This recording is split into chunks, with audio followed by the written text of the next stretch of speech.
Alors, je vais partager mon écran, tac, histoire qu'on puisse doucement se diriger vers le live d'aujourd'hui. Du coup, aujourd'hui, ouais, sujet ultra stratégique pour toutes les boîtes tech. Comment est-ce qu'on recrute son CTO? Avec Mathieu, on a parlé avec, je pense, des dizaines de CTO de ce sujet. On a accompagné beaucoup de boîtes aussi sur cette problématique. Et donc, on a accumulé à la fois un savoir, des insights, des cas concrets qu'on va vous partager aujourd'hui. Et ça nous fait extrêmement plaisir de faire cette session ensemble. Moi, du coup, je suis Mathias, je suis l'un des cofondateurs de The Product Crew et donc je suis accompagné aujourd'hui de Mathieu, notre CTO. Bonjour tout le monde, moi c'est Mathieu, donc je suis CTO et je bosse pour The Product Pro où je m'occupe avec avec mon équipe pardon, de la partie technique, de la partie produit. Donc on a remis en place des outils un petit peu scalables pour supporter les besoins de l'entreprise et on s'intéresse de plus en plus à comment faire évoluer notre produit en interne et en externe. Voilà. Yes. Et aujourd'hui, on est aussi accompagné de Gab, qui fait partie de la team TPC avec nous et qui va un peu vous donner le micro, gérer toute la logistique derrière de ce live. Donc, merci Gab d'être avec nous pour cette partie-là. Hmm. Hello. Euh, J'enchaîne du coup pour vous donner un petit peu de contexte aussi sur la question du recrutement de CTO. Déjà, c'est une difficulté pour au moins 70% des entreprises. Moi, mon hypothèse à moi, c'est que c'est une difficulté pour près de 100% des entreprises, mais il y a des stats assez solides qui nous disent effectivement qu'au moins 70% des entreprises ont des difficultés pour leur recrutement de CTO, que la culture tech est vraiment un très gros sujet. Et la maturité tech pour attirer vraiment des bons profils. Et aussi, il y a ce délai qui est estimé à 90 jours. On voit des situations encore plus extrêmes, mais voilà, c'est long un process de recrutement de CTO, il faut le savoir. Euh, et l'objectif aujourd'hui de ce live, c'est du coup de vous donner un peu les clés, de vous dérouler cette méthode qui est un assemblage d'énormément d'insights qu'on a pu récupérer de CTO, de grands groupes qui ont fait de la transfo à l'échelle de grosses équipes, à des recrutements de CTO, fondeurs, on va voir, de petites startups. Donc, ça répond un petit peu à toutes les typologies. Évidemment, c'est une méthodologie qui est adaptable et l'idée, c'est de vous aider justement à dérouler cette méthode que vous soyez capable de scoper votre besoin, de sourcer les bons candidats, d'aller les évaluer et aussi de les onboarder. Avant ça, si vous recrutez un CTO, c'est certain que vous allez aussi recruter des devs. Et donc, je voulais vous offrir un petit peu des cadeaux là pour commencer la session, que vous repartiez avec du matériel très concret aussi et des choses actionnables en plus de cet échange d'insights qu'on va avoir tous ensemble. Et donc, vous avez un Notion auquel vous pouvez accéder flashant avec votre téléphone le QR code et ça vous enverra par mail ce gros dossier qu'on a créé, qui est une boîte à outils avec des guides d'entretien, des questions, des templates de scorecard et des méthodologies pour recruter toute typologie de dev, on va dire, confirmé jusqu'à très senior. Donc ça, c'est un outil qu'on a plaisir à partager avec nos membres, nos partenaires pour les aider justement sur leur recrutement. Et vous verrez, il y a des exemples de boîtes très concrets qui partagent justement leurs best practices, etc. Donc, je vous invite à en profiter. Et puis, il y a aussi, bien sûr, les salaires tech.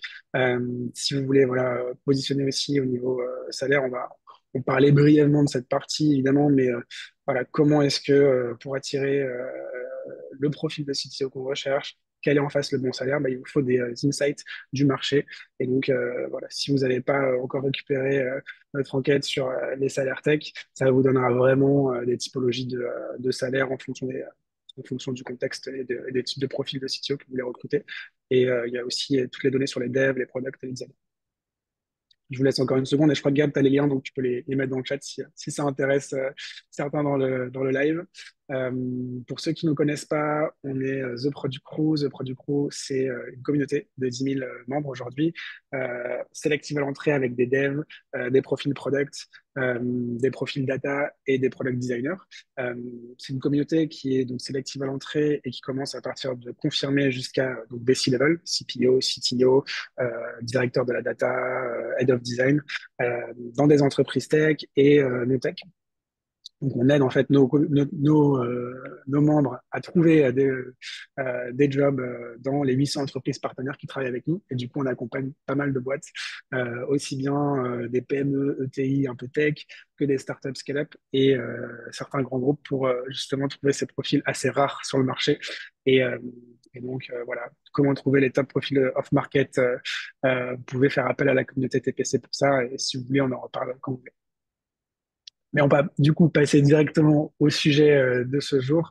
Je vous spoile pas, on va déjà dérouler les cinq grandes parties de la méthode et ça ne devrait pas vous paraître trop, trop bizarre comme approche.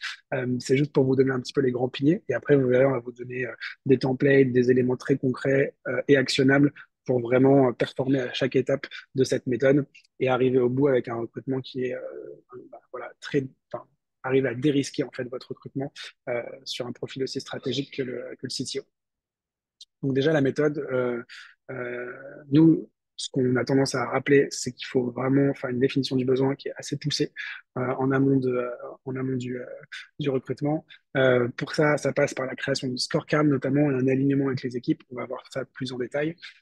Ensuite, une fois qu'on a bien défini son besoin et qu'on a une approche, on va dire, cadrée via la scorecard, on va pouvoir commencer à sourcer les profils. Si on commence avant, bah, on va sourcer des profils qui ne sont pas en adéquation avec notre besoin. Euh, et enfin, bah, passer par la phase d'évaluation. Une fois qu'on a bien sourcé les profils, bien identifié les candidats pertinents, on les évalue.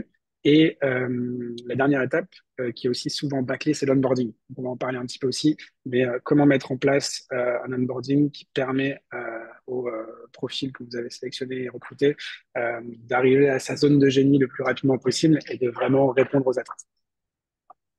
Ça, je vais laisser la parole à Mathieu et on rentre tout de suite dans la partie 1 de définition du besoin.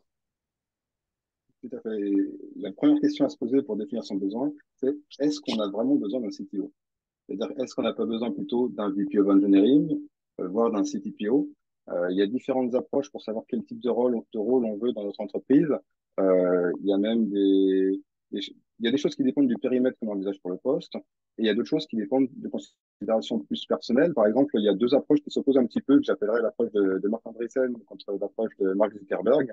En gros, pour Andreessen, il y a, nos employés demandent beaucoup de choses, notamment le salaire, les bonus, les parts, le contrôle sur une partie du périmètre, etc. Et les titres. Et les titres, c'est quand même ce qu'il y a de moins cher à donner. Et donc, c'est un bon moyen d'attirer les gens et ils l'utilisent beaucoup comme levier dans ces entreprises. Alors que pour Zuckerberg, à l'inverse, côté Facebook, un titre faible, ça évite des erreurs de casting, ça incite les gens à mériter mieux et à augmenter rapidement pour avoir des titres un petit peu plus prestigieux, on va dire.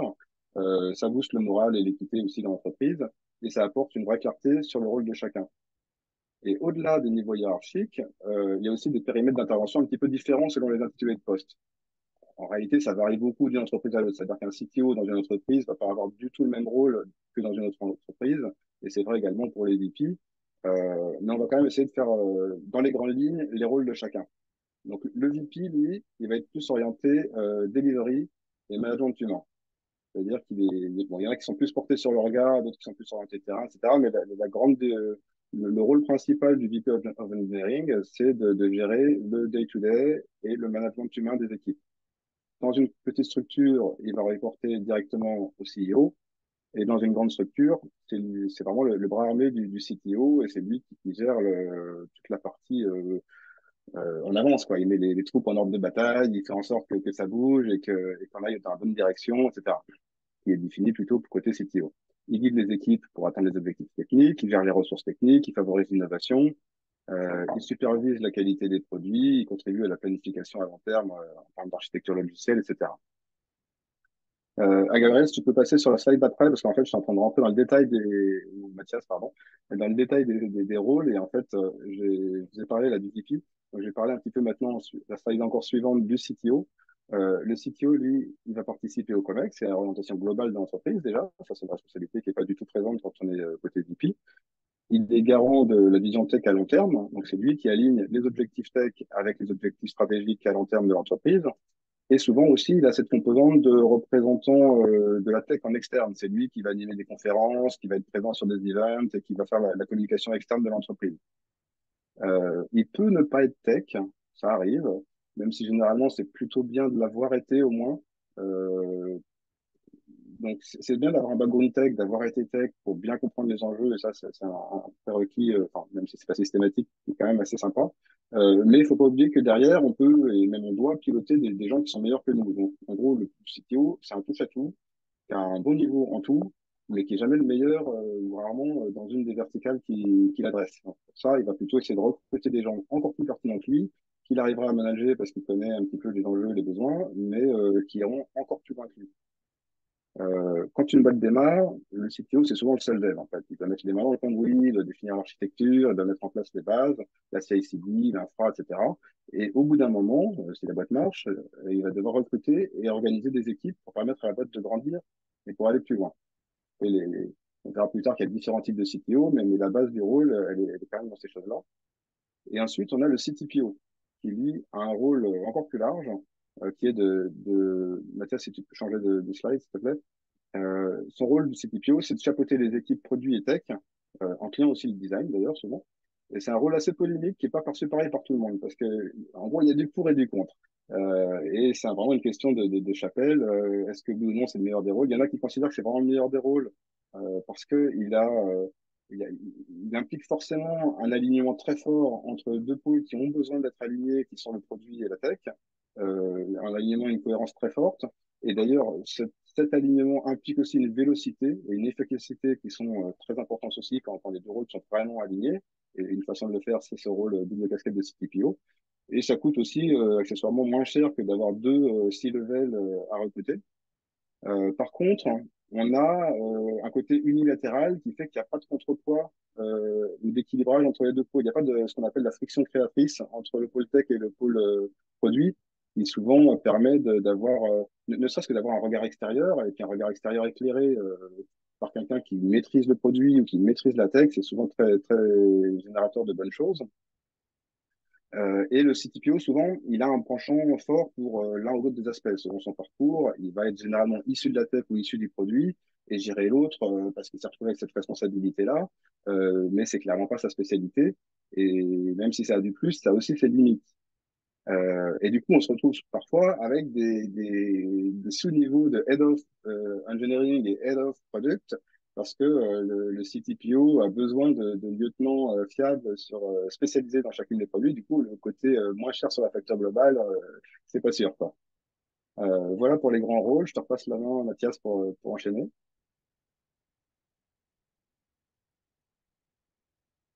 Ton micro est coupé, je crois, Mathias, on t'entend pas.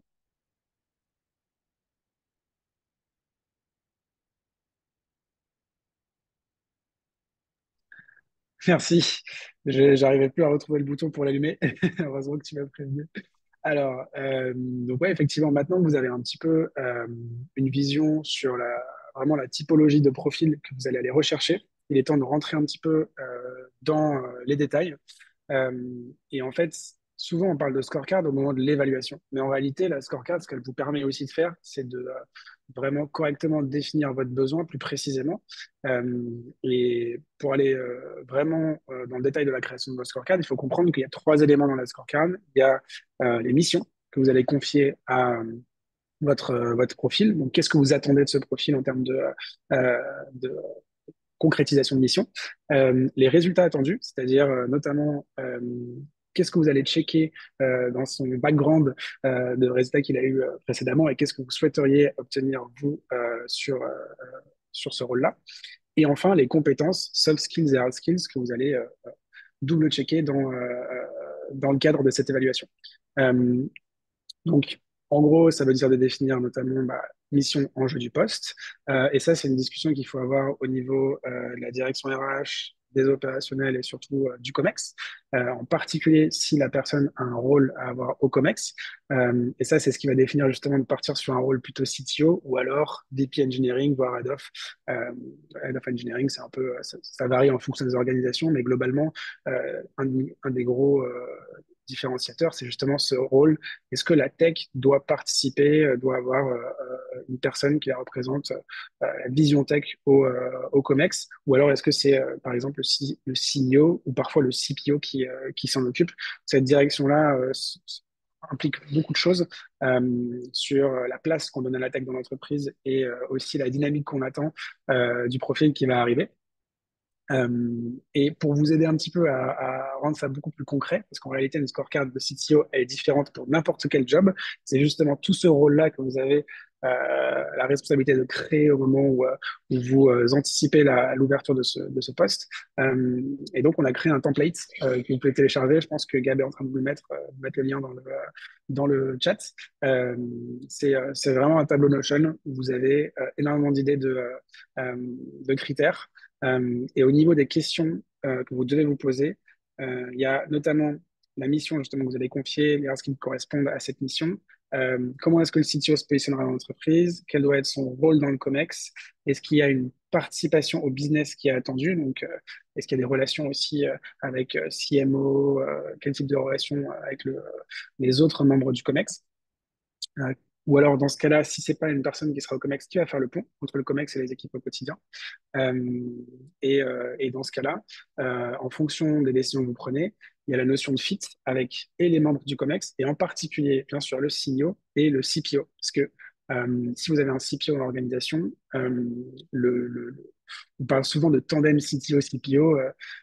Mathieu en parlait juste avant. Pour ceux qui font le choix carrément de partir sur un profil unique qui supprime toute notion de friction créatrice. Euh, mais justement, il y a aussi beaucoup d'organisations, et c'est souvent le cas dans les boîtes tech, où justement le CTO, le tandem CTO-CPO fait, enfin, il y a de la friture, il y a de la friction, mais elle est créatrice, elle permet justement de faire avancer les sujets et d'apporter la vision pro du business et la vision tech. Donc voilà, quelles sont toutes ces attentes? Vous devez d'une certaine manière, les mettre noir sur blanc sur votre scorecard, et ça vous permet à la fois d'avoir une meilleure vision de ce que vous attendez, d'aligner les équipes en interne qui sont décisionnaires sur le recrutement, et de lancer une partie évaluation où vous allez pouvoir justement dérouler les, euh, les évaluations de manière un petit peu analytique et dérisquer et traiter chaque candidat de la même manière avec une approche non biaisée. Tout à fait. Et il y a un truc qu'il faut garder en tête quand on fait un recrutement, que ce soit pour les postes de CTO ou pas d'ailleurs, mais généralement dans le monde du dev, c'est un truc qui est assez important, c'est qu'il faut faire la balance entre ce qu'il va faire à choisir et séduire. C'est-à-dire que souvent, ce qu'on voit, c'est des job desks qui disent de quoi on a besoin. Voilà le profil qu'on cherche, voilà ce qu'on aimerait trouver. Et ce qu'on oublie un petit peu trop souvent, c'est qu'est-ce qu'on a à lui proposer, comment on fait pour le faire venir. Euh, si on trouve la bonne personne et qu'on n'arrive pas à le convaincre, à le séduire pour qu'il nous rejoigne, ça ne sert à rien d'avoir trouvé la bonne personne et d'avoir identifié et sourcé cette bonne personne comme il faut. On n'est pas dans un rapport de sélection, on est plutôt dans un rapport de séduction. Et voilà, c'est une partie qu'il faut garder en tête pour, une fois trouvé la bonne personne, faire en sorte que oui, elle vous rejoigne. C'est ça qui est important. Ensuite, alors, déjà, j'aimerais souligner un petit aspect sur les scorecards. C'est une guideline essentielle, mais qui n'est pas nécessairement inflexible. Dans l'esprit aussi de séduction, il faut savoir parfois co-construire ou redéfinir le rôle en fonction des profils rencontrés. Si on tombe sur quelqu'un qui a, par exemple, je sais pas, quelqu'un qu'on rencontre et qui a un énorme réseau, peut-être que ça vaut le coup de redéfinir un petit peu le périmètre du poste avec plus de com externe, plus de responsabilités de ce côté-là. Ou peut-être pour d'autres postes, pour d'autres personnes, ce serait un impact plus fort sur la stratégie de l'entreprise parce qu'il a un background qui fait qu'il sera particulièrement pertinent de ce côté-là. Et, euh, et ensuite, si on cherche un CTO, c'est quel type de CTO? Là, on a mis quelques citations. Par exemple, on monte un petit projet à Station F, on cherche un co-founder tech pour nous accompagner au niveau tech parce que nous, on ne connaît rien. Ou bien on scale, on va devoir structurer les équipes, il y a de plus en plus de monde, comment on va faire? Ou bien carrément, on lance dans notre groupe une transformation digitale, on a plus de 500 personnes à la tech, il nous faut quelqu'un pour piloter ça. C'est pas du tout les mêmes besoins. Et c'est pas du tout les mêmes besoins, c'est pas du tout les mêmes CTO. C'est pas les mêmes profils. On a un point de repère qu'on illustre sur la slide suivante sur le type de CTO est généralement lié au nombre de personnes qu'il y a dans l'équipe tech. Donc, plus on a de personnes, plus on va passer de l'opérationnel vers le stratégique. Donc là, on vous a mis quelques guidelines. Ça va évidemment varier d'une entreprise à l'autre, mais ça vous donne quelques petits points de repère.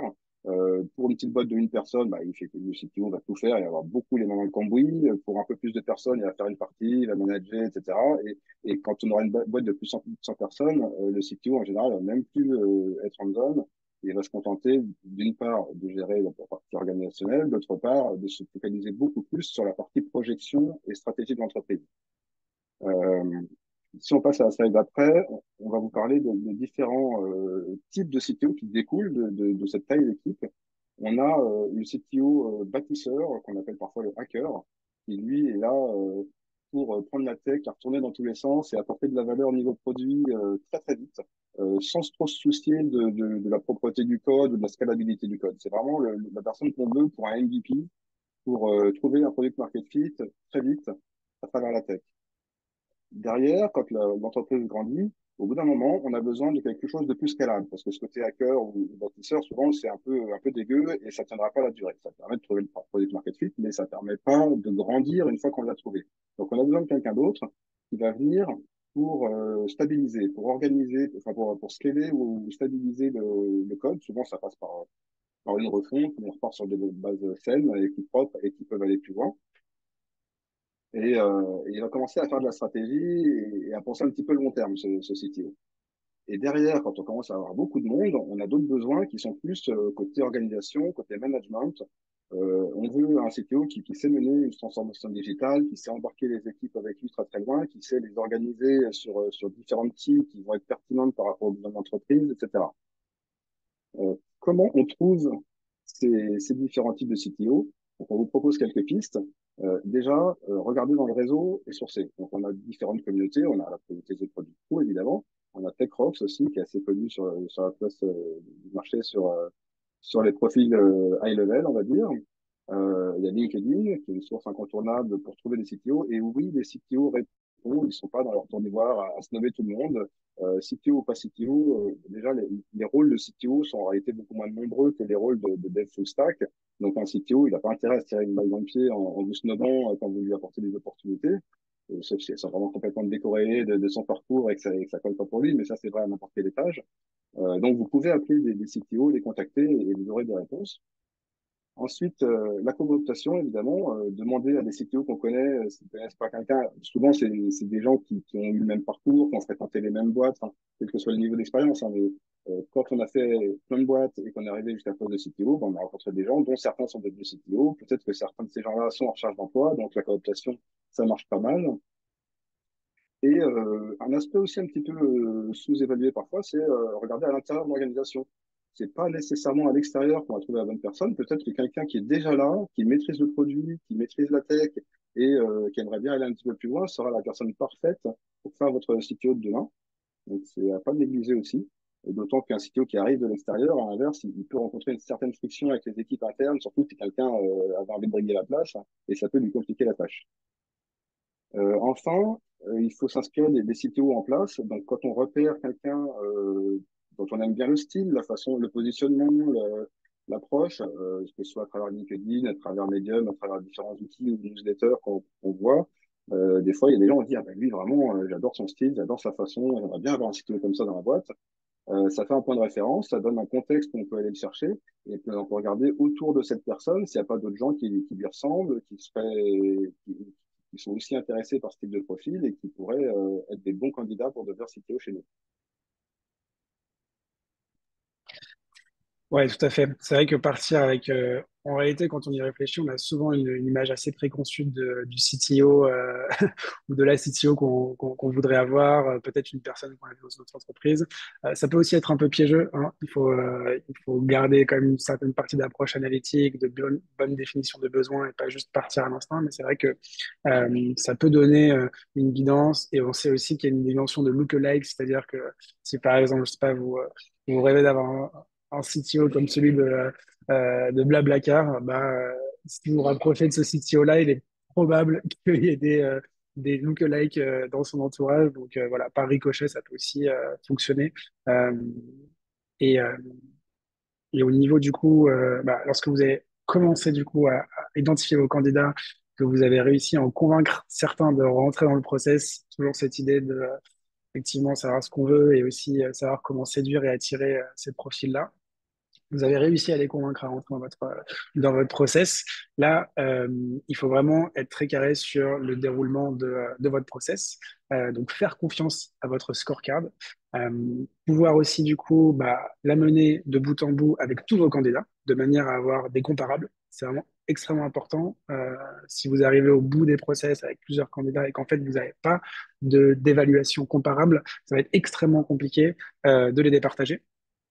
Néanmoins, j'ajoute une couche on va dire, d'arrondi à ce message-là. Et des fois, d'ailleurs, avec Mathieu, on n'est pas forcément exactement aligné sur les directions de ce côté-là, mais il faut aussi faire confiance effectivement à son instinct, savoir adapter le process quand c'est nécessaire. Il peut y avoir au cours des entretiens des découvertes sur effectivement les potentiels de certains candidats par rapport à leurs skills, par rapport à ce qu'ils peuvent apporter qu'on n'avait pas anticipé. Et dans ce cas-là, il faut faire évoluer son évaluation et pas rester non plus complètement figé sur quelque chose dont on se rend compte que c'est plus totalement adapté aux besoins.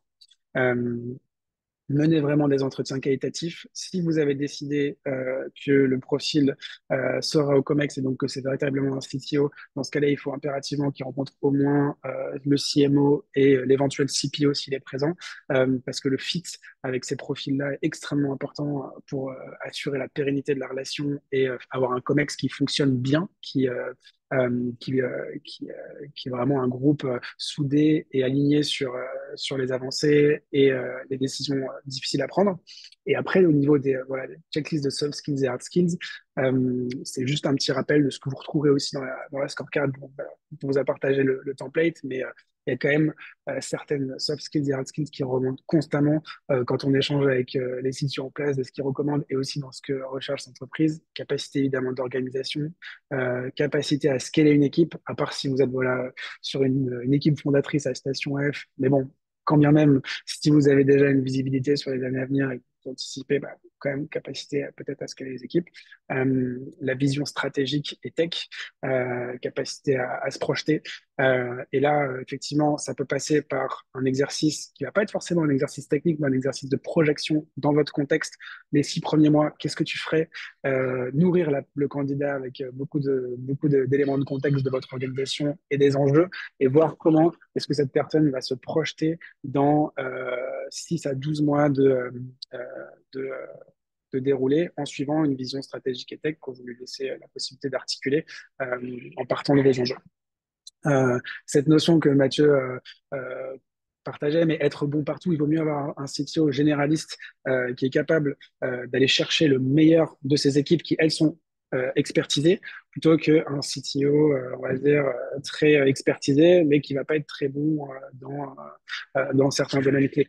Euh, donc voilà, il faut aussi avoir une bonne compréhension des skills à l'intérieur de son équipe tech déjà aujourd'hui, comprendre est-ce qu'il manque aujourd'hui des compétences et est-ce que cette personne a la capacité à détecter ce type de manque et à avoir une vision holistique à la fois des compétences nécessaires et une capacité à aller les chercher, à bien recruter, à voir où est-ce qu'il y a des trous dans la raquette et à faire des arbitrages. On en parlera notamment au moment de l'onboarding, mais un CTO, il peut avoir à faire des arbitrages très rapides dès qu'il arrive, et donc c'est vraiment important. Et après, il y a la question du test technique, du coup, qu'on a laissé en suspens. Ça, c'est sujet à débat, et donc on peut un peu laisser la question ouverte, c'est libre à chacun. Nous, on pense qu'un test technique peut être intéressant, mais on aime aussi beaucoup cette vision du test plutôt autour de voilà, la roadmap à 6 mois, 6-12 mois, dérouler une vision stratégique, essayer de l'articuler d'un point de vue tech. Euh, Ça, par exemple, c'est un sujet qui peut vraiment vous aider à vous projeter avec le candidat. Oui, exactement. Le test technique pour le CTO, enfin, si on lui fait faire sur tableau blanc un exercice de FizzBuzz, on a tout qu'il faut. Mais d'autres types de tests techniques peuvent être pertinents pour ce rôle si on les oriente bien vers le côté stratège du poste. On vous parle ici de go no go. Donc, quels sont les red flags ou les good flags, si je puis dire, pour le poste?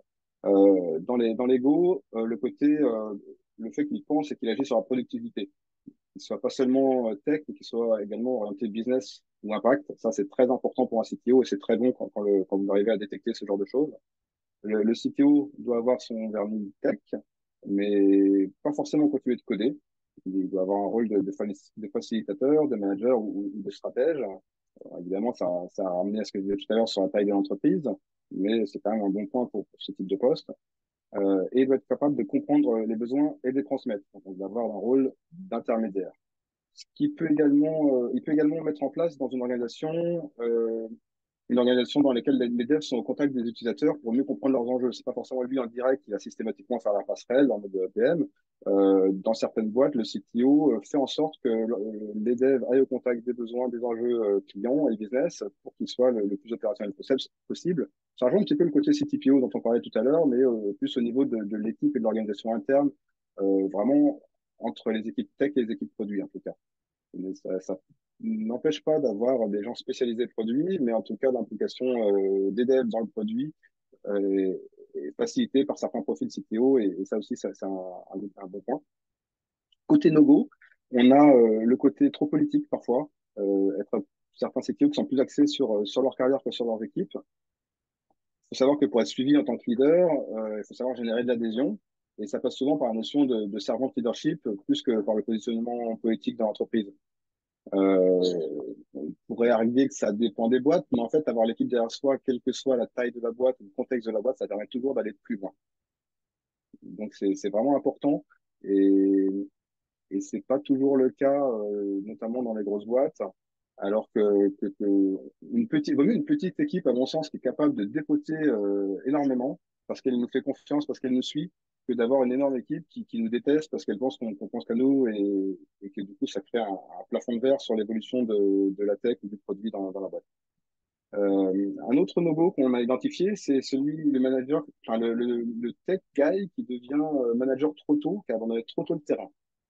Donc c'est un point important parce qu'il ne connaît pas bien les problématiques euh, auxquelles sont confrontées ces équipes. Donc, c'est bien de demander d'échanger avec les gens pour les obtenir, mais parfois ça suffit pas. Euh, c'est pas forcément la vie le plus répandue, mais pour moi, un CTO, il a intérêt à garder une composante en zone au moins partielle le plus longtemps possible, afin de rester au contact des problématiques de son équipe, vraiment comprendre les enjeux, vraiment pouvoir débloquer les situations de la bonne manière. Et à l'inverse de ce CTO qui fait trop tôt le terrain pour devenir manager, on a celui qui fait que du code et qui ne pense que par le code. Alors quand on a une toute petite boîte, ça peut être intéressant parce qu'au début, c'est vrai qu'il y a un rôle très hands-on et très important, mais il faut savoir que se réinventer.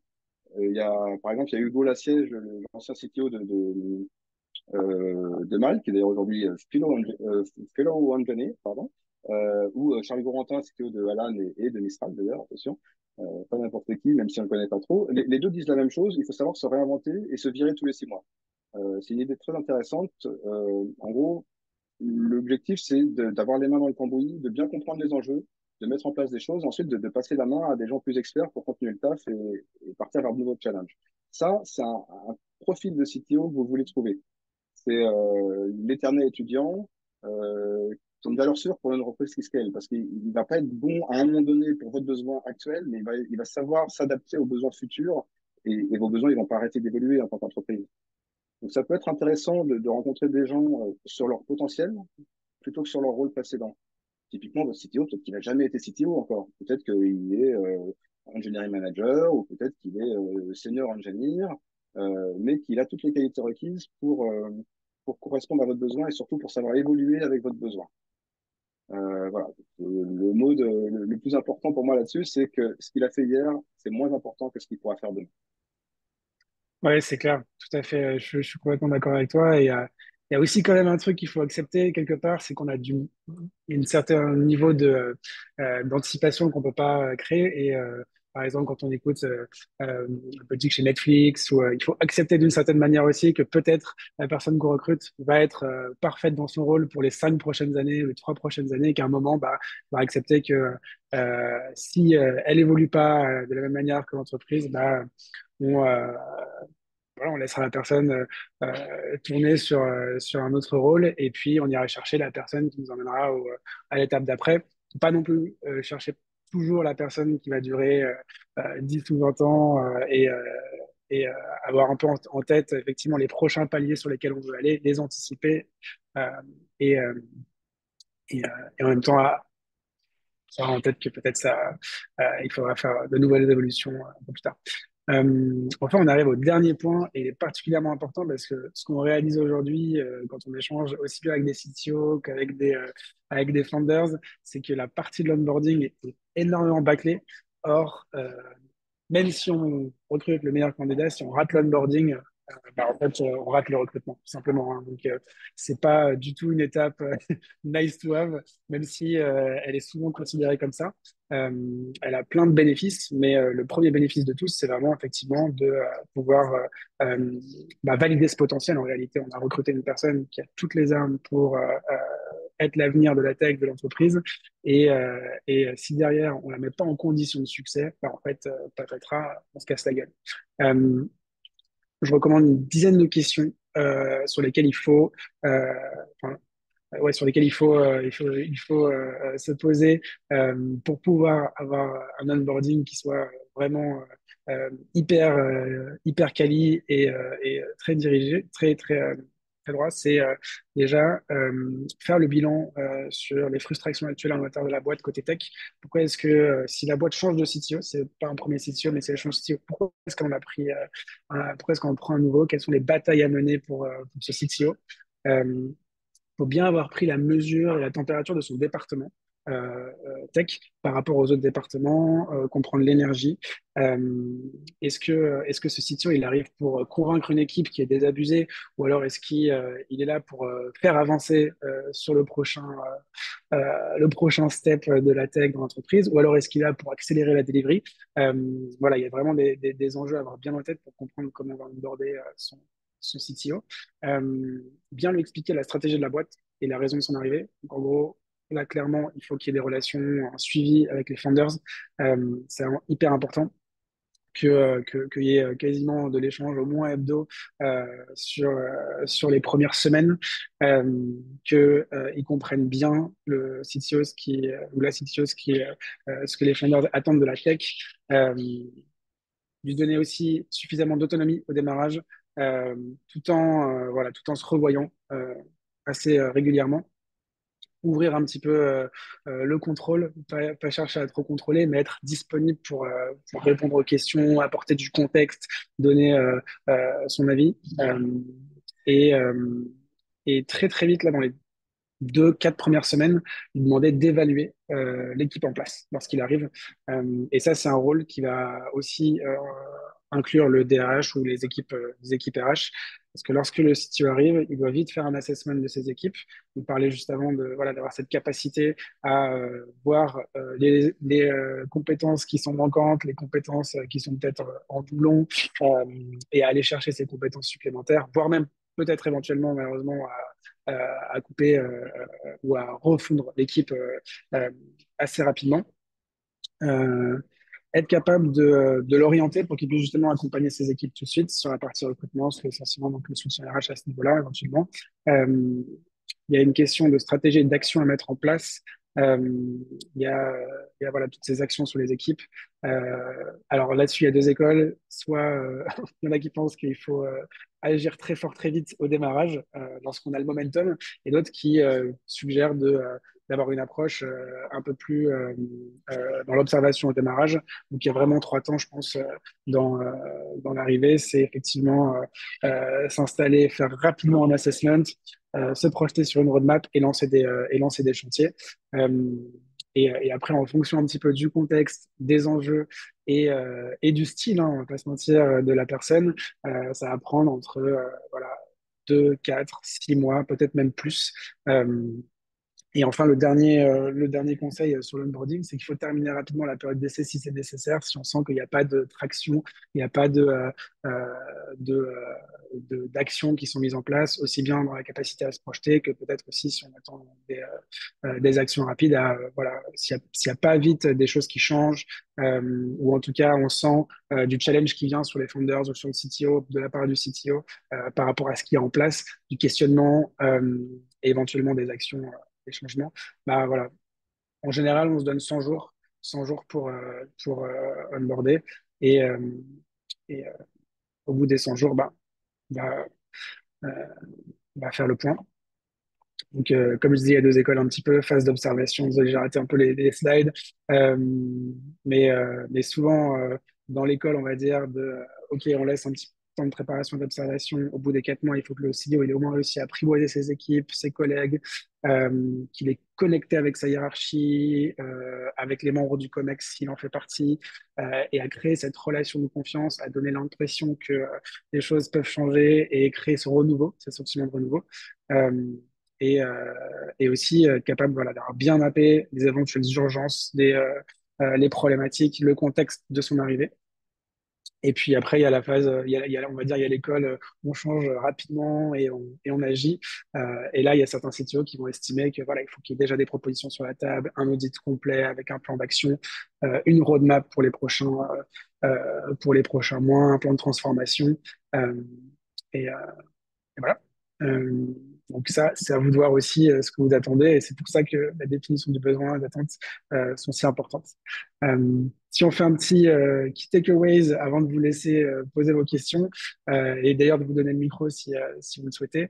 Euh, dans la définition du besoin, bah, ça part vraiment de déjà savoir quel profil on recherche. Est-ce qu'on recherche un profil qui va faire partie du COMEX ou non, qui va être plus opérationnel ou non? J'espère que vous avez bien screenshoté la grille que Mathieu vous a partagée avec l'opérationnel versus le stratégique en fonction des tailles d'équipe et des rôles. Aller plus loin encore en allant créer sa scorecard avec toutes les compétences attendues, les missions et voilà, les forces et faiblesses, on va dire, qu'on attend du profil. Euh, Sourcer les bons profils en s'aidant justement des communautés, de son propre sourcing, en fonctionnant par lookalike, en rebondissant, en allant chercher les personnes qui lui paraissent déjà être pertinentes et en rebondissant sur leur réseau. Euh, Bien évaluer les candidats en déroulant sa scorecard, en gardant un certain niveau de flexibilité. Et enfin, bah, surtout bien onboarder son leader, être présent dans les premiers mois, c'est extrêmement important. Je sais pas si tu avais un mot de la fin, Mathieu, avant qu'on ouvre les questions. Est-ce qu'on a bien tout dit? Ce qu'on a bien tout dit, on a dit pas mal de choses en tout cas. Je vais peut-être me répéter un peu par rapport à ce que tu viens de dire, mais les choses qui me paraissent importantes, c'est d'une part de bien choisir le type de CTO et la personne qui correspond, ou bien d'adapter le rôle si jamais besoin t'en fait sentir, et d'accompagner cette personne dès le début, déjà à travers l'onboarding, mais aussi à travers une confiance. C'est-à-dire que pour moi, il faut lui accorder par défaut la confiance. La confiance, ça se donne et ça se reprend si besoin, plutôt que l'inverse. Tu as de bien meilleurs résultats en termes de valeur délivrée. Et donc, ça veut dire lui donner une certaine autonomie, un certain ownership, pardon, tout en n'excluant pas un certain suivi et du feedback pour corriger le tir si jamais il y a besoin. Mais voilà, à partir du principe qu'on fait confiance, qu'on donne la confiance et le soutenir, c'est-à-dire dire à tout le monde, on lui fait confiance, on le soutient, c'est ses choix, etc. Ça lui permettra d'avoir les mains beaucoup plus libres s'il a comment on appelle ça, un soutien, quoi, un champion haut placé dans l'entreprise. Il arrivera à faire beaucoup plus de choses positives pour votre entreprise. Et au fond, il n'y a rien à perdre, il y a tout à gagner. C'est-à-dire que si vous ne le faites pas, il aura les mains liées, ça sera plus compliqué pour lui. Et ça ne va pas apporter grand-chose de plus que si vous lui faites confiance tout en surveillant comment ça évolue. Un autre point aussi, c'est que tu parlais de Mathias tout à l'heure de terminer la période d'essai. Un truc qui peut marcher dans la même ligne que ce que je disais avant, c'est de terminer positivement la période d'essai. C'est-à-dire de dire, OK, on voit que ça se passe bien. Et pour te montrer qu'on a confiance en toi et pour sécuriser aussi ton poste par rapport à d'autres pistes que tu as pu avoir juste avant et qui pourraient encore te chauffer, on arrête la période d'essai et on dit oui, tu restes. Ça peut envoyer un très bon signal à la personne et le booster dans son engagement auprès de l'entreprise. Et enfin, le truc que je soulignerais, c'est ce que je disais un petit peu tout à l'heure, c'est être capable de choisir un profil qui va évoluer. Parce que votre entreprise, elle devra évoluer. C'est ce qu'on vous souhaite et il faut qu'elle puisse vous accompagner jusqu'au bout. Yes, top. Merci Mathieu. J'espère que cela vous a apporté des réponses à toutes vos questions. En tout cas, je ne vois pas dans le chat, donc je pense qu'on va s'arrêter là. Mais n'hésitez pas à connecter avec nous. En tout cas, vous savez que Mathieu est très actif sur LinkedIn. Moi, un petit peu aussi. Donc voilà, ravi d'échanger. C'est un sujet qui fait beaucoup réagir. Donc, euh, au plaisir de rééchanger avec vous tous. Et puis, bah, sur ce, je vous souhaite un bon appétit. C'est l'heure du déj. Merci de nous avoir Merci suivis. On est Aurélie. ravis de Et vous avoir n'hésitez pas à nous mettre reçus un petit mot. Ouais. et très bon appétit à tous. Yes. On a quand même des réactions dans le chat. N'hésitez pas à nous dire si on a oublié de parler d'un sujet en particulier que vous voulez voir traité sous n'importe quelle forme. La REM, et oui, bien sûr. Mais on a commencé quand même avec le salaire au début. Ah, micro de Mathieu défectueux. Ah, désolé, on l'avait pas détecté. Ok, très bien. On vérifiera ça pour la prochaine fois. Euh, et puis, ben, beaucoup de remerciements, donc ça fait plaisir, on est content. Vous étiez une grosse trentaine dans ce live, donc voilà, on vous enverra le replay, bien sûr, donc avec plaisir pour continuer la discussion. Bon appétit à tous!